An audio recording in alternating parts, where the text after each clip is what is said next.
Welcome to Crossing Darkness, a podcast about tabletop role-playing games with a focus on the world of darkness. We broadcast over Twitch every Sunday at 7 p.m. Central Time, and are open to answering questions from chat during the show. I'm your host, Frozen Fallout, and my co-host is Motor Rory, who helped me create this podcast, as well as a 40-person, 4-table Gen Con event. How's it going, Mike? Pretty good. And hello to everyone today. Our special guest today is Tone Milazzo. Tone, how have these dark nights been treating you? Much better now that it's getting, at least there's a little sunlight in the evening. When it's dark, as soon as work's over, then it's like, oh, time for bed. And in the summer again, I'm getting to come alive again. Yeah, I find it really daylight rough. saving time? Yep. The daylight saving time creep up on you? And Yeah, that's gonna kick my ass again. yeah, I'm kind of a late night guy, and last night I looked at my clock and I was like, oh yeah, it's only 2:30. I'm good. And then I looked at my phone and it said 3:30. I'm like, oh, shit. Betrayal. Yeah. Stupid old world clocks. But anyway, so yeah, how did you get into gaming? When? What kind of games? So let's see. My earliest memory of gaming in general. Well, I grew up in the '80s, so like there was that sort of, and I was in a church, so we got a lot of that Satanic Panic stuff initially, which kind of would keep me out, right? But I was definitely into comic books, and they had so actually the first role playing game I purchased was Champions, the super role playing game.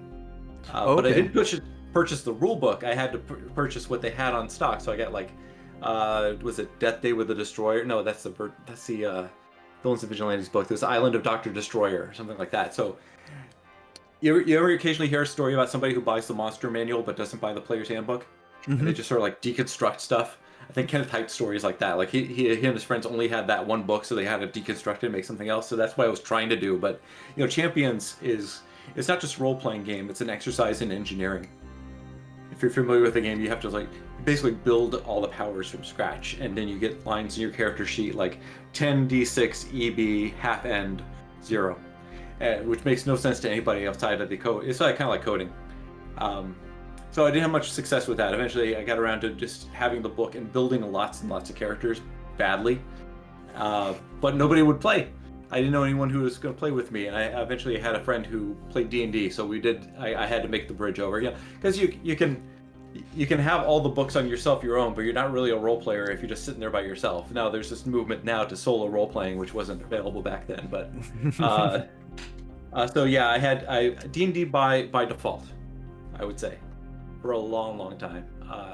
And let's see, it was just D&D. I didn't do a whole lot of gaming when I was in the Marine Corps. A little bit more Champions, a little bit more D&D. So did you have to keep it quiet that you were in D&D during that time period, or because of the Satanic Panic that was kind of going on with D&D, or was that something that you didn't really have to deal with too much? I don't think that ever came up. Most of those guys were pretty hedonists anyway. Their Christianity was sort of on their lips, but not in their deeds. So it was mostly like just not understanding what was going on. Like D&D was sufficiently underground to most people from the Midwest that there was nothing going on. I did play a very short game. It was actually, come to think, looking back on it, it was very much an OSR thing. Before OSR, right? They just took the basic rules from D&D and did a cowboy thing. Mm-hmm. But it was like... Was this when you were in the military? Yeah, this was when I was in Okinawa. But they were playing like a group of bandits. It was like the first session was, okay, there's a town. How do you want to fuck it up? these guys were coming up with all these plans just to kill as many people as possible. It's like, I kind of like being the hero. I don't really want to be part of this. So yeah, that was probably literally the only gaming I did while in the Marine Corps. Now, when I got back to California, I was at Pendleton, and I grew up in San Diego, so I was able to go home on weekends. So I kind of played with some of the friends I had back then beforehand. So that's where the Champions came in. But after I got out, there was like a good year where I just really didn't have many friends at all. Like I was just social rules are always very difficult for me, especially growing up. So I'm betting that's when you found Vampire? yeah.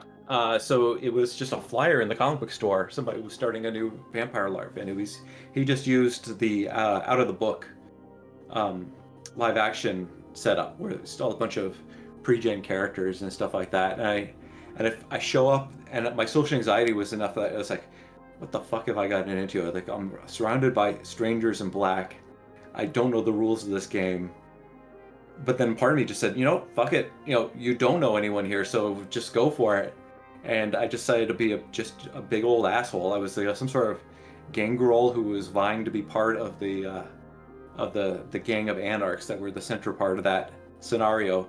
One awkwardness was like my character had an emerging love affair with one of the other pre-gens, but because not enough women showed up, that pre-gen was played by another dude. So we just sort of implied it and then just walked away from it. But my participant, because I went full force into this. Then I became part of 2 vampire groups. So that was basically just sort of like a playtest recruitment drive kind of thing that eventually evolved into the LARP. And then the people who were hosting it, who were only marginally involved with the LARP, then invited me into their tabletop game. But even though it was a tabletop game, we still played it by LARP standards. So we would rearrange the furniture and be like, okay, this is the Primogen Council. So we rearrange all the furniture so it's kind of like a semicircle. But you use the tabletop rules, or we use the tabletop rules, yeah. But I love that. Like I love having the tabletop rules with very large amount of LARP inside of it, because I like, personally, I'm just huge on the tabletop rules comparatively. Oh yeah, and we can get back to like how bad the awkward the combat system is in the LARP rules and stuff like that. But yeah, I mean, I would really love to be able to do my tabletop role playing like that again. Just the resources of it, you have to have a place where you can move the furniture around quite so easily, and we had a patio with a nice double doors that was great for making an entrance and stuff like that. So then the Vampire LARP went on for a good time, and we tried to stay canon with what was it called, the Camarilla, the organization they called it. Yeah, I believe the Camarilla organization is the like one of the official, or not. I don't know if it's official, but it's like one of the like bigger LARP communities out there. But according to canon, San Diego is Sabbat territory, and nobody really wanted to play a Sabbat game, so we settled on an Anarch community. And my first character for that one, again, I'm still coming from a comic book fan. I'm still coming from a guy who wants to play champions. My first character was what's the vampire who's clanless? Caitiff. Caitiff, thank you. I was a Caitiff superhero, so I had Wolf's Claws, I had Obfuscate, and I had Celerity. And my first game was great. I saved the rest of the team. I ripped out Sabbat throats. And then we went to sort of like a Elysium thing, and then I was just the awkward guy with a mask, sitting in the corner going, I don't fit in here. So that character worked in that short term, but I had to back out eventually, which actually was about the time that first run failed. Like I think we did about 3 solid months of LARPing, but the guy who started it, he realized just how much work it was, and he sort of fizzled out, and then another guy, Kevin, took over, and then we restructured everything. And then this time the conceit was there was a very old Nosferatu group in San Diego, and that's what's kept things more stable. So they kept the Sabbat out, they kept the Anarchs out, and they kept the Camarilla out. So it was, I think there was a term for it too. Like there were occasionally in the lore, there was cities that were just sort of these pockets that were unaffiliated to any of the big groups. Technically, I guess that means it's Anarch, but that one went on a good long time. That was nice. And that one I played a Ventru, not the sheriff, but the progeny of the sheriff. So the character was actually named after a cop I knew. I named him Detective Hilliker. And the vegetarian, I had a a ranch out in the Hicks of San Diego, which is called Poway, where he fed off goats. I was like, I even have a llama in with the goats that I've not embraced, but I've turned into a ghoul to protect the goats. So I've got this hell llama out there, and that one was possibly the most satisfying LARP experience I've ever had. I mean, I wanted to show that a hero somebody could, in these circumstances of the vampire setting, somebody could stand by his principles, and ultimately he got torn apart by other characters. No, is that the game that went for 4 years? These are the 4 years is 3 separate games. So that was game 2, and then the game 3. Oh, sorry, that was game 2, and then game 3 was Game 1 was the one-off one. Game 2 was the one where I was the superhero. The game 3. Oh, actually no, there's 4. Then it was the Ventrue, and then I came back as a Brujah because so the people who tore my first character apart were Clan Brujah, right? Because they're anarchs, right? So you got a bunch of guys with a punk rock mentality, and their idea of having fun was to tear everything down. So I was like, okay, I'm not going to let that happen again. I'm going to be the Brujah Elder. I'm going to be like this professor type. And I managed to keep things pretty tight there for a long time until I eventually just got bored of that guy. Interesting. Yeah. So you took control of the Brujah gangs? Because I was the oldest Brujah in the town, I was able to sort of like set the tone that we didn't have before. So because of my influence there, like everybody who's had this sort of political angle as opposed to just sort of Sex Pistols with fangs. Just for context, what era was that game being played in? Late 90s or early aughts? Early 90s. So I think mid 90s. I say mid 90s. So let's see. I got in the Marine Corps in 93, so it must have started 94. Yeah, come to think about late 90s. Must have been 94 to 98. Oh wow. Wow. Yeah. That's at like the very beginning. A lot earlier than I would have had access to that. Yeah, and you could see like that was the time. You know, for in the early days, it was fascinating because there were girls involved, right? Because I'm coming from the times when girls were just not role playing, and they were attracted by the social aspect of it. You could tell. And there was this constant battle of those of us who wanted to get into, not battle, but conflict between those of us who wanted to get into the social dynamics of it and make it a political thing, and people who were just like straight up gamers who were just like, I'm going to min-max my character for combat and I'm going to look for a reason to use it. We joke about how Elysium was supposed to be the place with no violence, was the most violent place in San Diego because somebody would come and pick a fight every other month. It was very frustrating. Like we had this one guy, I don't even remember his name. He showed up one month as a Brujah who tried to sneak a gun into Elysium. He got caught and there was a fight. The next month he comes as a gangrel, smuggling a gun into Elysium, and guess what? There was a fight, and then he didn't come back. But you know, and the combat system in that game takes so long with all this mass Rochambeau going on. Like you get nothing else done when a fight starts. That's it for the rest of the day. Yeah, like all the political stuff you wanted to do, you just got no time for it anymore. Yeah, definitely a struggle between, and I think that's a struggle too with the open game mentality of LARP. You know, when you go into a tabletop, it's you're a closed game to a certain degree. You know, I mean, there's definitely open gaming that happens tabletop too, but it was interesting from my perspective of coming from a tabletopper that did a lot of tabletop and then just checking out LARPs, and I was like, wow, anybody can come into this and everybody's got their own ambitions and everything. You know, there's in character and out of character struggles that are happening between people that, you know, sometimes makes it extremely interesting and sometimes makes it not so interesting. We had this one guy, this is again the game with the Nosferatu NPCs were sensibly running the city. And one player character, what are the arty farty vampires? Toreador. Thank you, Toreador. He was playing a Toreador, and he did this beautiful coup he got all these other player characters on board, and he managed to eject everybody who was sympathetic to the Nosferatu, and it looked like he was going to be the new prince of the city. And then his car broke down, and he couldn't make it to the next session, and all that stuff just evaporated. And he never, after that, he just didn't come back because he just felt like he was ripped off, and rightfully so. All the work he put into that, it was just a shame. Yeah, and that's one of the things that's crazy is like just how much work can be put into that. Mm-hmm. But you're talking about the openness of it, and I kind of wonder. Like I occasionally get a hair to look for another like LARP. I think really the heydays of LARPing were the '90s, and the openness of it. Maybe it's partially because there's so much online gaming, both MMOs and otherwise. It's kind of scratching people's itches.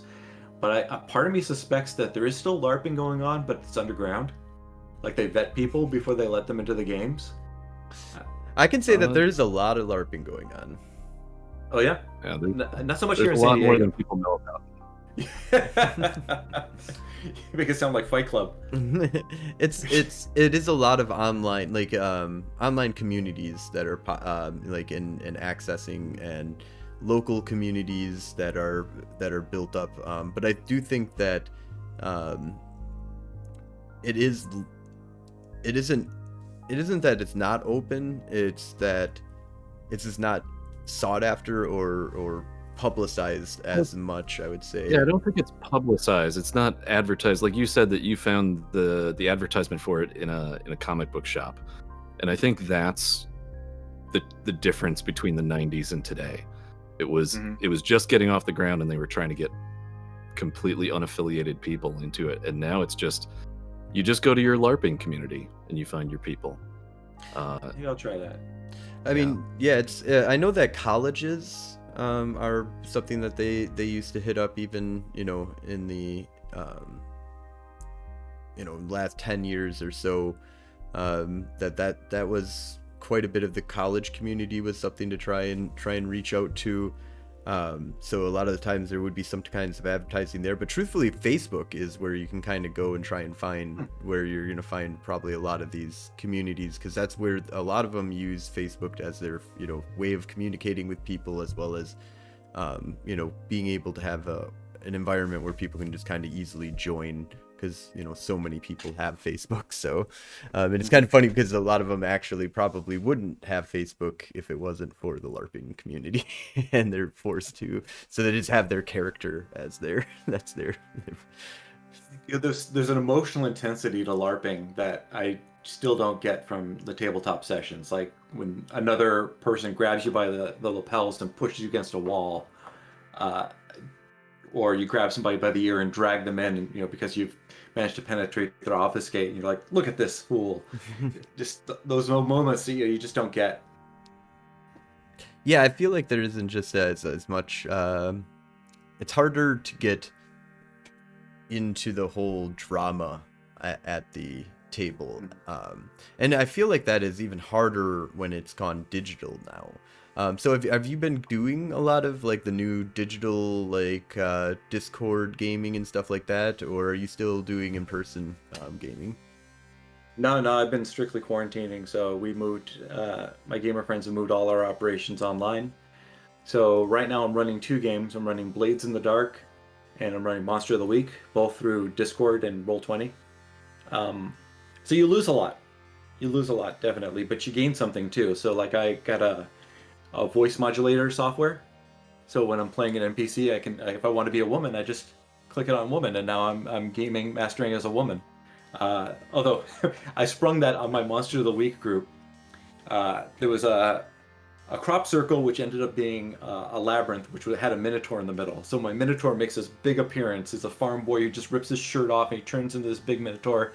I deliver my evil minotaur speech, and I just turned on the hell demon filter. After I was done saying what I said, they said, "What was that? We couldn't understand a single word you said." Oh no.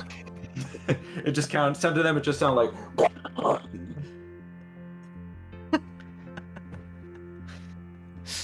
Yeah, but I think there's definitely some stuff to work with there. It's kind of nice to have the Roll20 assets. Roll20 is really nice. I like Roll20 a lot. We've been using that for our actual plays, and it's awesome. Like, especially, you know, it just does the math for you a lot of the time, so you can just keep everyone honest on the dice. Yep. Yeah, all the accounting is built into it. Especially, like, I'm a fan of Evil Hat Games. One of the people there used to be a software engineer. I think it's Fred Hicks, and I think he's just coding all that stuff himself. So their support for those games is solid.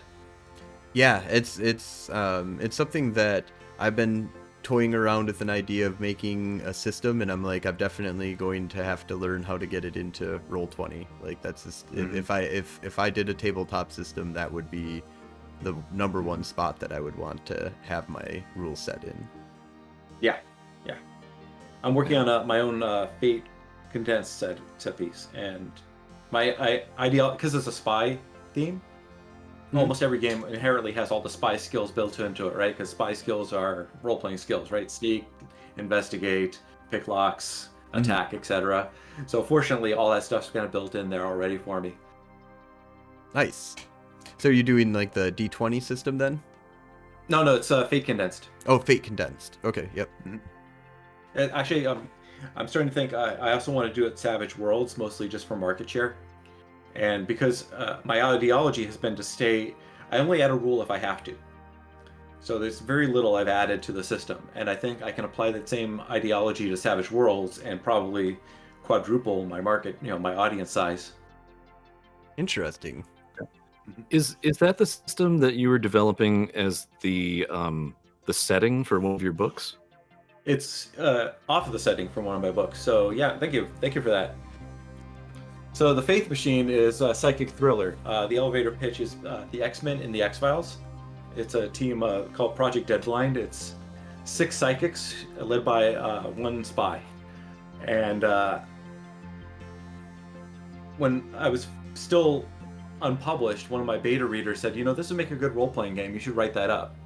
So I went ahead and started doing that because I figured, why not, right? My agent at the time had me do... So in publishing, the magic words are standalone novel with serious potential.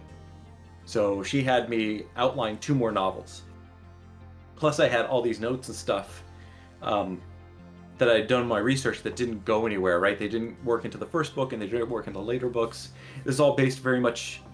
the initial, for all this setting, the initial kickoff for it was The Men Who Stare at Goats, the Ron Johnson book about Cold War psychic espionage. So, nonfiction book, right? But weird, like this kind of stuff the U.S. Army was willing to put money into is kind of nuts. So I'm digging up information from that. It was, I sent out with the CIA, a Freedom of Information Act request, and they sent me a CD for $10 with just all these TIFF files of scanned documents from the era. So I've got to get through that at some point. So I've got all this documentation. I was able to build out all this.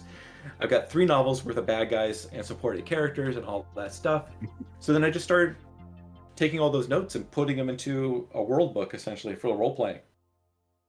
And an unsigned benefit to that was I was able to, because this book hadn't been published yet, as I'm putting this information together for players and GMs, I'm seeing holes in it and little tweaks and stuff that could be added to the world building. And have you ever heard the expression series Bible? They use it for TV writing.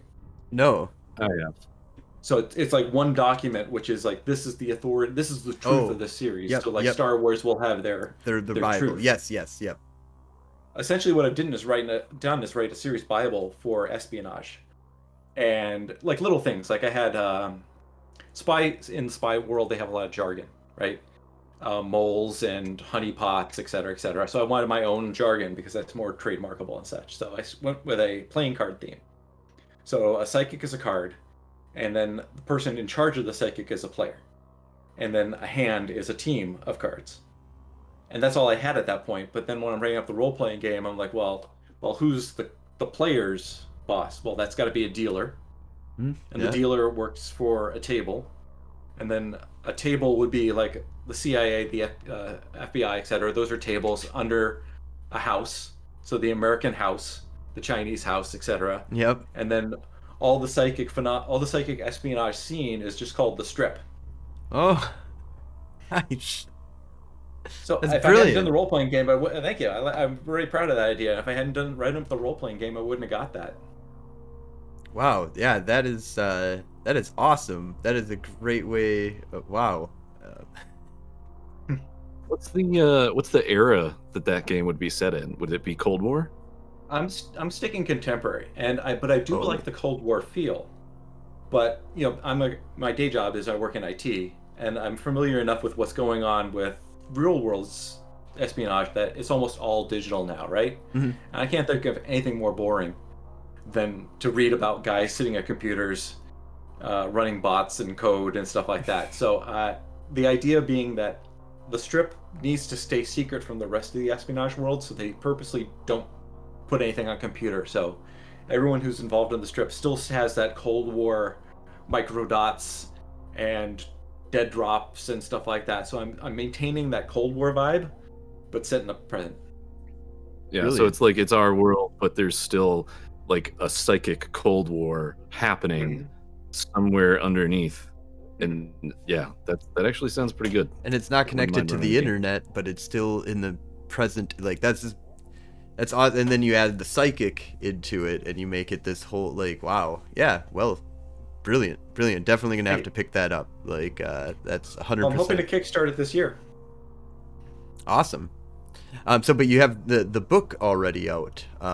Yeah. That and so that's something we can get that on like Amazon, or is there any specific place that we should go to go pick that up for you?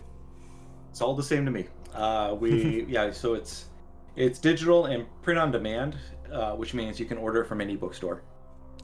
Have you Is thought that about? Might take a little while. one- Is that the one that we can get a signed copy for $12 directly from you? No, that's my previous Or is book. that a different one? Okay.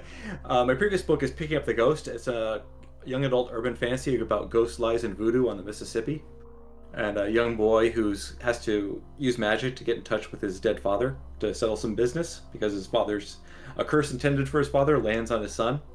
Oh, And that book was published with a publisher that, among other drama, they decided to go with a print-on-demand model themselves. So they wanted to clear their warehouse, and I managed to buy out the warehouse. I got a couple hundred leftover copies of the regular print run version. So that's the $12 signed copy. It's in my garage right now.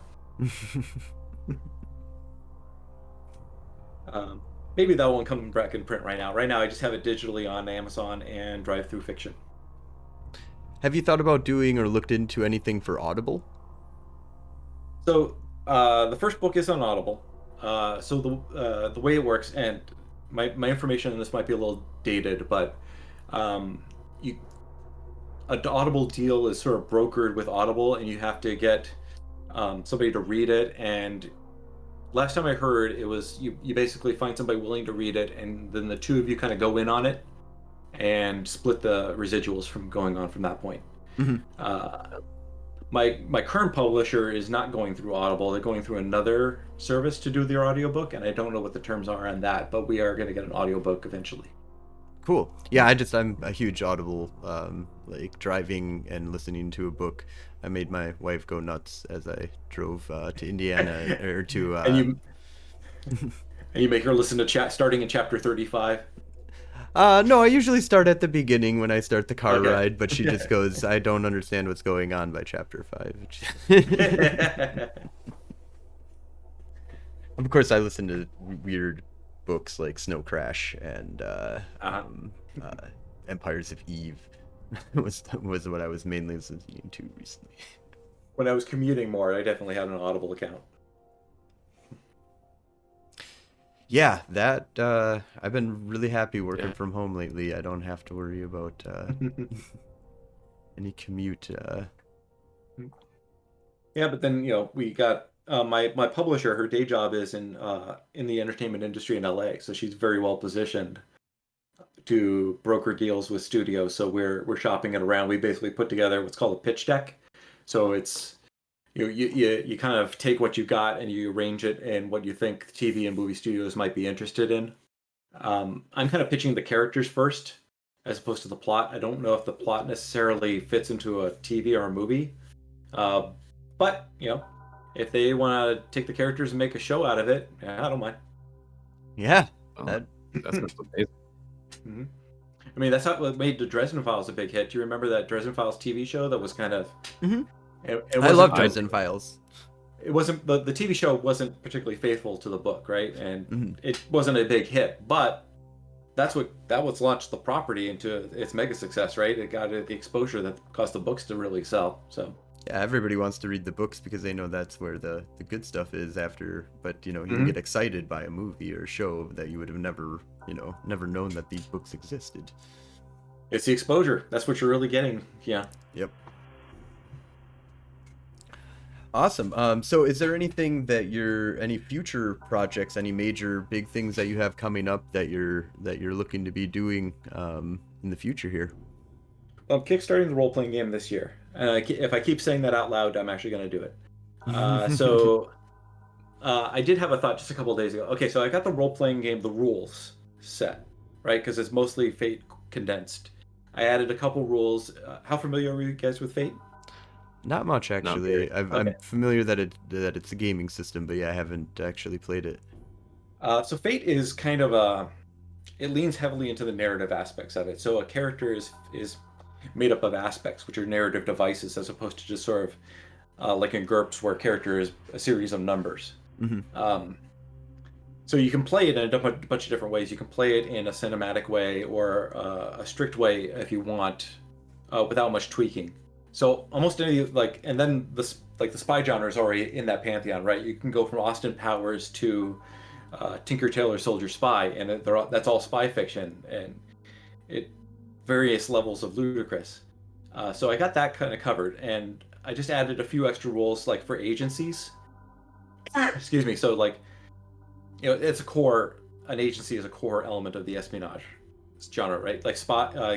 James Bond, for example, works for MI6. Mm-hmm. But he's gone rogue, so you can go rogue from the agency, or you can be a double agent, so then you're beholden to two agents or a triple agent or whatever. So I got all that mechanics added. That's the hook there. So that was the crunchy bits. That's the only thing I really had to add because like I said before, every game has spy elements to it already. Now I'm taking something from in addition to I want to do the rules for Savage Worlds. I'm taking something from the Savage Worlds books, which they had that 10-point plot in their book. So you've got a campaign that you can run straight out of the book. Okay. Yep. So I'm writing up a campaign for it and a one shot. So the idea is you can play the one shot with pre-gen characters for your gaming group. If they like that, then they want to make their own characters. The one shot involves the characters breaking into some place and stealing a MacGuffin. When the one shot's over, they want to play a campaign. They make their own characters, and then their first job is to steal that MacGuffin from the pre-gens they were just playing. And then the pre-gens become antagonists through the course of the campaign. Oh, interesting. Wow, so you really get to see it from the beginning of what your protagonists are, and be like, oh, I kind of feel for him. I know what he's doing. Because you've played the character, and you're later on you've been briefed on the character. The information, you don't have to partition your information. And then my idea recently was I should probably just take that one shot and release it as like a quick start guide to kind of for free. Mm-hmm. Just to build up an audience. So that's the plan right now. So I've got that strictly written up, and then I'm teaching myself graphic design because I need to do my own layouts for it, at least for now, until I raise some money. Eventually, Kickstarter's a great place to go if you have an audience. I don't think I have that much of an audience yet, so certainly not enough to necessarily. And part of the reason I'm leaning on both Fate and Savage Worlds is because there are Fate completists and there are Savage Worlds completists who will just buy every product from both games. So there's some inherent purchasing power there. Enough, hopefully in a Kickstarter enough to get me, pay for the art and the editing and stuff like that. Mm-hmm. Yeah, because I want to turn out a quality product. So Fate and Savage Worlds, those are open licenses that you can just publish books in?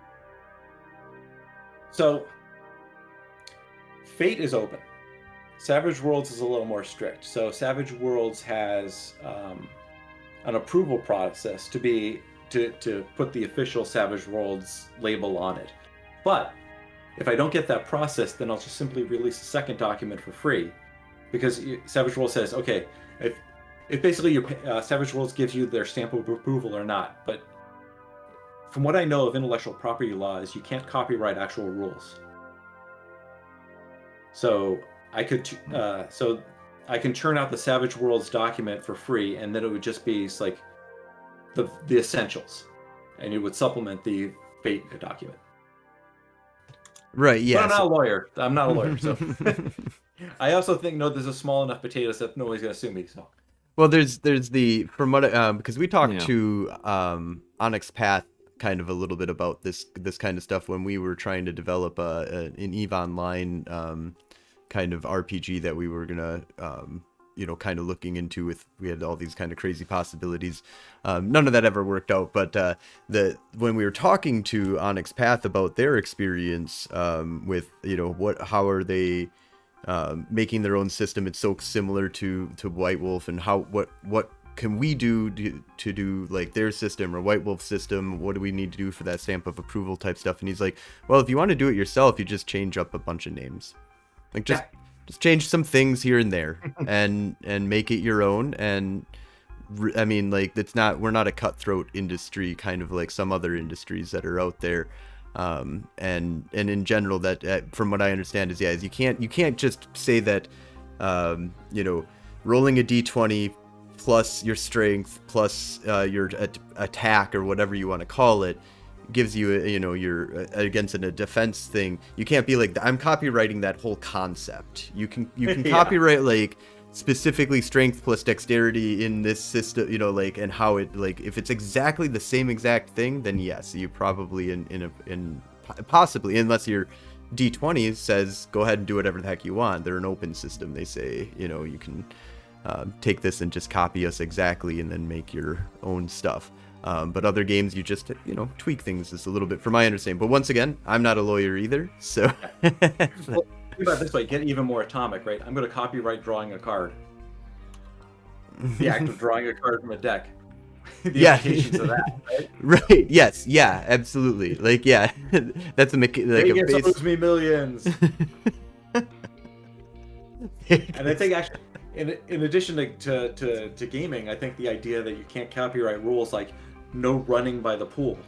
If you copyright that rule, then people got to pay you to put up a sign that says no running by the pool, and then that's going to cause injuries. Oh. So I think that's really kind of part legally, like the entanglement right there about rules and why you can't copyright them. Interesting. I hope one of our viewers hears this and either confirms what we're saying, or if you do have a completely knowledge of what the heck's what we're talking about here and we're completely off, please let us know. I'll reach out to Tone here and make sure that he gets what information you give me, and I will put it out onto our podcast to make sure that everybody knows whatever. We might even do a whole podcast on it and invite you on, or if you want to stay anonymous, go ahead. Yeah. Let us know that we're completely right or wrong. If we could find somebody who does gaming copyright law, I would love to talk to them for a podcast. Yeah.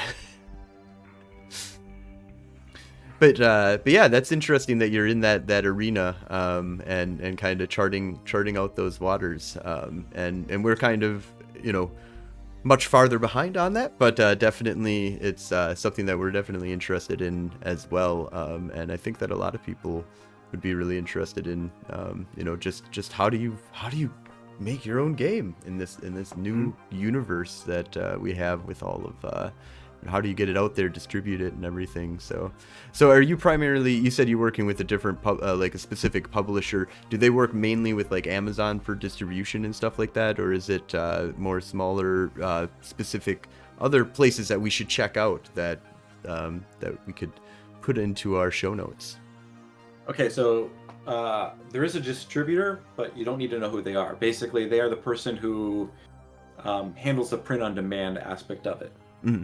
And that also means they put it in their catalog. But as long as you say the Faith Machine, Tone Milazzo, Running Wild Press. Those 3 pieces of information are all you need to get it at any bookstore.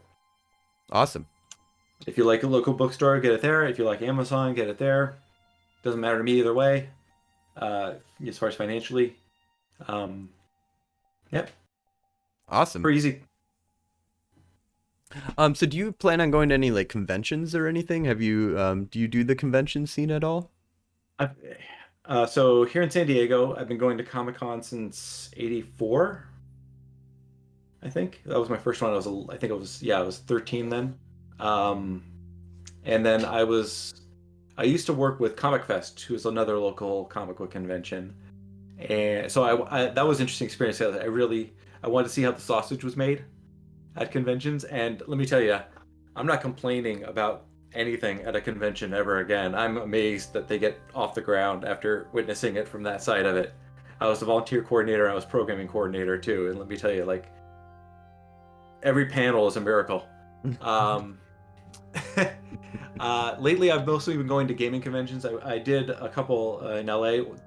The Strategicon family there. There's 3 of them. And I'm not sure what the history is there, if there were 3 conventions that merged or one convention that split out into 3. But that's up in LAX, and I've run one-shots of the espionage role-playing game there. I would like to do more of that now this year with all the online gaming, because this has definitely opened up the possibility. Both in my, for people work, the possibility of working from home was kind of, people were reluctant to do it, and programming from home, people were reluctant to do it. But by force, one of the few bright sides of this pandemic is it's shown that we have the technology now. Mm-hmm. And Comic-Con, for example, is doing programming all year long now, just digitally. Yep. And I see why not, open up other conventions to these sort of like satellite, couple hours here, couple hours there, especially like panels. But also, why not a gaming convention that meets like the first weekend of every month? And I've been seeing some concepts of this kind of going on. I think Gen Con's doing some more like virtual stuff. I'm on their Discord. I haven't been digging too deep into it right now because I'm so like trying to get ready for. I want the like big huge thing to go on again, but who knows if we're gonna have it or not, and but it's awesome to see that, yeah, maybe virtual cons I think are the way forward. And it's definitely, I went to virtual HorrorCon. It was my first virtual con that I went to, and yeah, it was a lot of fun. Just kind of it was very different. It's all because I'm at home, I'm not part of the full con of experience, but it was kind of nice to be able to be like, okay, I'm just gonna go and catch this game or catch that, and I'm just gonna pick and choose what I want, and I don't even have to worry about any of that other craziness. It's nice to be able to use your own bathroom. Yeah, don't have to wait in a line. And you don't have to drive hours and hours and hours depending on where the convention is, or pay for a hotel room, or sleep on a hotel floor, or fight for a hotel room. That's the worst part, is like, oh my god, like, okay, where are we gonna end up this year? Everybody try and get a hotel room, and then we'll go with the one that's the best. Part of the reason I've been so successful with San Diego Comic-Con is because I live here. If I had to get a hotel room in addition to a pass, I don't know if I'd be able to go. I don't know. For us, we've been going to Gen Con for many years now, and I can't wait to get back. It's a different experience. I do want but I think the online thing could be a supplemental experience. I don't think few people convinced are going to completely replace themselves with the online experience, but I would hope not, but I hope that adds. I want to see that as like a whole thing that we can go to Gen Con every month and prepare and get ready for, and then we get to go to the real Gen Con once a year, and you get to, it's like, I feel like it would just build it up way more for me. When you're going to Gen Con once a year, do you get sort of an itch about 6 months afterward? Right. Yeah, absolutely. Right. Yeah, this would scratch that itch. Yep. Awesome. Yeah, definitely. So yeah, it's gonna see what the whole.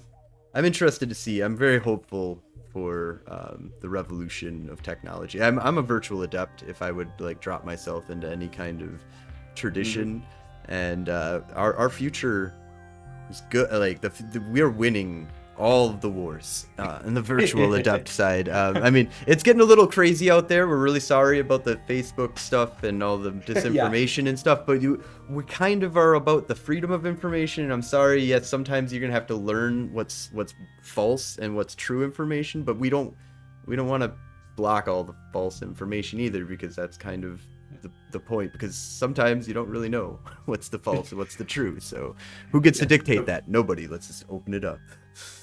The virtual adepts are winning. Whether they're winning for the traditions or the technocracy, I don't know. I mean, I think they're winning for us. You know, I think we're just. I mean, truthfully, I think we just need to get out of the meat bags. I mean, and the sooner that the meat bags figure out that the meat bags suck and that it's all better on the net, you know, as soon as we clean it up a little bit more, you know, it'll be. We're getting it all ready for you. Don't worry, it'll be perfect. Well, my day job, I do tech support. I see enough computers go wrong that I don't want to live in one. Well, you don't live in one. No, you have the farm, the server. You know, like you know, the backups, the redundancies. It's just like it's just as dangerous as falling down and breaking your neck. Okay, come on, that could happen at any time. Well, if you really want to get semantic, the digital web doesn't actually exist on computers. It is separate from them. But anyway, real quick, do you want to talk about Cyclops Road at all? Oh yeah, sure. So, do you guys know the game Microscope? Not familiar. So, Ben. Not. Oh wait, I got a copy of it. Ben Robbins did this. You can see. Not only is it a very thin game, honestly, most of these rules can be summarized in one page, and the rest of it is just sort of like how-to.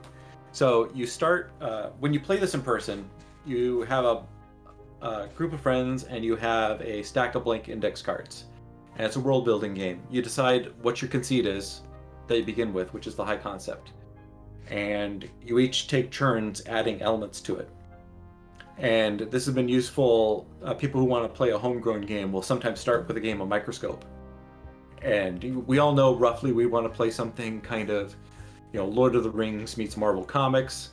That would be the high concept. And what you guys have done, you've all contributed to the world building. Excuse me. So I decided, you know, again, this is like post-COVID. I was like, we need something to do online.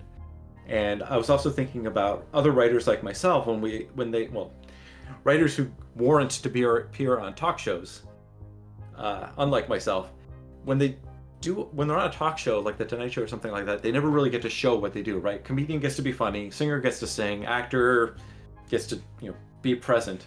So how about a showcase for part of the writing experience, which is that world building aspect of it? So I get together with 3 other creatives and we just play a game of Microscope. And I usually will cast people with a pitch in mind. Like the last one I did was William S. Burroughs' Lord of the Rings. So I got people who are open-minded to all the disgusting stuff that comes with William S. Burroughs, and everyone knows Lord of the Rings. And I'm working on building panels for Castle Rock, California, which is going to be taking all the stuff Stephen King did in Maine and kind of reproduce some of it here in Southern California. Okay. Yeah. Almost any high concept you come up with, you can work with. I want to do one with romance writers, for example, and just do regular people in a town and kind of build out elements. So you add the index cards and they become periods, like a historical period. So like World War II would be a period. Mm-hmm. And then the Battle of the Bulge would be an event inside that period. And then a scene would be something with just very specific characters that happens inside the Battle of the Bulge. Like even if it's like taking a single pillbox. You have the ability to zoom in and out that way, but also you don't play them in order. You start with a beginning and an end event, but you can jump around. The players can jump around and add events anywhere in time if they want to. Oh wow, nice. Getting a group of people together like that who don't know each other, come from different worlds or whatever, some of the combinations are very interesting. Yeah, that would be, it would be nice. Yeah, you would want to get, you could do that with any almost 3 people that just kind of get this like, wow, you can get a whole weird world that you've created by kind of putting all of your own self-interest in together, and then you can learn about the other people's interests. That you're like, I don't even know, what that is. Who's Stephen King? I know who Stephen King is, but and that's part of it. Like I love it. It's to make up for the fact that nobody can network anymore. You can follow somebody on Twitter, but if you're like me, that never seems to go anywhere. But if you spend 2 hours building a world with somebody, you really get to know them. Yeah. Oh yeah, absolutely. Yeah. Brilliant. Do you have a lot of existing connections with authors, or are you just reaching out to kind of like people you haven't talked to before? I'm mostly building with people that I know, just to because I'm still refining the process. Mm-hmm. And if they're friends of mine, it's a little less embarrassing if I fuck it up in front of them. Mm-hmm. And also, I wanted a lot of examples to before I start outreach. Because, like I mentioned before, William S. Burroughs' Lord of the Rings is probably the one that's closest to what I want to do. But a lot of gross stuff happens in that, and I don't feel comfortable like citing it as necessarily my example to everybody. Like the horror writers, no problem. The romance writers, no, not so much. No, definitely understandable on that for sure. Yeah, so still building the audience on it. Trying to reaching out to new people every time to. It's all about cross fertilization, right? Like, you're having guests on your show, hoping that their friends watch and then continue to watch your show, right? Yeah, I mean, to a certain degree, absolutely. That's part of the mechanic of growth, right there. And I think it's also way more interesting to hear other people talk instead of just 2 people that have talked over and over again about something. I found that this is actually I really like interviewing people because, like you said, it's a huge networking thing. I mean, regardless of if they're fans or not, just the writers, just talking to the people, just getting the storytellers, the players, and I've been doing shows with like just normal people who just play EVE Online. It's like, you play a video game, come on to my show, talk to me about what do you do in this game? That's crazy. Like, why do you like this? And it's been but yeah, it's been fun just to kind of go out and just meet people. I do like to just build the social network that's out there. Yeah, so I'm just doing it on YouTube. I'm not. It's stressful enough to me because I stream it with well, not stream it, but I use Streamlabs OBS to do the graphics and everything. Yep, me too. So I'm monitoring that, right? I'm flashing back and forth between the game board and the panel, and I'm zooming in on things and stuff like that. And if I was also had Twitch going on, I think that would be too much for me. I think you guys are really bold for doing stuff like this on Twitch. It's too much for me. And also, like, if somebody makes a mistake, I don't want to be responsible for killing a career. Like, when I thought of this idea is just after the whole Adam Coble thing, I was like, I don't want to be in that situation for anybody. So. It's interesting going. A lot of why we did go live is so we don't have to do a lot of craziness. We kind of let the live be the craziness and hope that that kind of has like its own appeal to a certain degree. But now I'm getting like these like different. I got a Streamlabs deck basically that has like all these buttons on it. I gotta like program it out, but eventually I'll be able to be like, I'll just be like, that's my noise, my sound effect, my this is my screen change, and this is when it does this, and it's just a bunch of buttons that I can have in front of me. Super excited to get that added in. But yeah, I do it is kind of scary in the sense that I mean, to a certain degree, live on Twitch with the viewer count that we have, it'd be really hard to destroy a career per se, because if anything was really stupid, we'd just delete it from the void and not bring it forward. But the chance of somebody clipping and that stuff happens, and that is kind of scary. But I don't know. I guess for me, it's one of those like I just don't fear stuff like that. It's like if I get sued and something like that happens, I guess I hit the big times enough to at least get that. I'm worth something, I guess. But yeah, awesome. So yeah, thanks so much for coming on to the show here. I think we're gonna go ahead and get to the kind of wrap up point here. I think we're about to that hour mark here. Is there anything that you wanted to give any shout outs to? Anybody that any shout outs you want to give, or any kind of things that you want to talk about before we kind of wrap it on up? Oh God, I wish I put some thought. I'm sure there is stuff, but I wish I put some more thought into it. So yeah, I got 2 more episodes of Cyclops Road that I'm working on, and if you're interested in the psychic espionage thing at all, please just follow me on social media for now. Tone Milazzo is a very SEO friendly name, and that's my identity everywhere. I'm thinking about doing what you guys are doing and creating my own Discord for the property. Absolutely, I highly encourage. Discords are always really fun. I'll definitely join immediately, and send me those links. Either you can post them right here on our Discord too in the self promotion area. And that would be really awesome, and then I'll put them onto the show notes as well. Yeah, mostly I'm just mostly digging into learning layout software right now. Awesome. Well, we're also going to give a couple shout outs here to some other podcasts that we really, really like and have been on our show as well sometimes. So we always give a big shout out to Midnight Express podcast. I lately have not been able to get to their main website. I have been able to get to their episodes through other stuff, but their main website is down right now, and I'm really sad about that. But I hopefully they'll get back up at some point. I was on their podcast. They kind of really got me into podcasting. He got me into podcasting very much. It was really awesome. But then there's so he does a lot of World of Darkness podcasting stuff. Then there's Twin Cities by Night. They do a lot of actual plays. Really great place to check out some. They do some World of Darkness, but they also do all different types of. I think they have like a Western actual play that's going on right now as well. Utility Muffin Labs does a lot of different podcasts. He's kind of has his own YouTube channel as well. He's got his own media empire. He's kind of building. Check those guys out. World of Dark Ages podcast. If you want to learn all about the craziness of the Dark Ages from the World of Darkness, and if you want to learn all about that there is about Mage, check out Mage the podcast. Very, very great info on that podcast. And definitely getting that one. Yeah, check out. Oh, yeah, Terry is awesome. We had him on our show, and he just goes through tons of the Mage material. So if you have any questions about any of the books that are, he's too smart. He is also he's smart.